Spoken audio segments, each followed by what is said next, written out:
देगा और वार दुश्मन जो करेगा तो करेगा खुलकर। वार दुश्मन जो करेगा तो करेगा खुलकर, दोस्त मारेगा तो एहसास न होने देगा। और आज मौका है नहा लो ये नदी का पानी, सर से ऊपर जो हुआ तो फिर हाथ न धोने देगा। सर से ऊपर जो हुआ तो फिर हाथ न धोने देगा।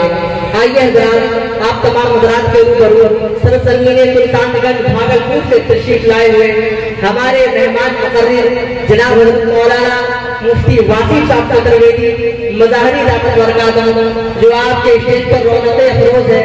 अल्लाह ताला ने उन्हें बेशे बहा सलाहियतों से नवाजा है। मैं यूं कहते हैं हजारों के मजमा को संजीदगी देने वाला अदीब, ऐवाने बातिल पे लफ्ज़ा तारी करने वाला खतीब, खुशनुमा वाइद, फिक्रो तदब्बुर का सुल्तान, सुन्नियत का पासवान, फलके खिलाफत के नैयरे ताबा जनाब हज़रत मौलाना मुफ्ती वासिफ साहब कदरवेदी दामत बरकातहू का मैं इन चार मिसरों से इस्तकबाल करता हूँ कि यही नहीं कि फकत अपनी जान दे दूंगा, यही नहीं कि फकत अपनी जान दे दूंगा, मैं नबी के वास्ते पूरा खानदान दे दूंगा। और कहा अबू जहल ने कि सीधों का तेरे होठों को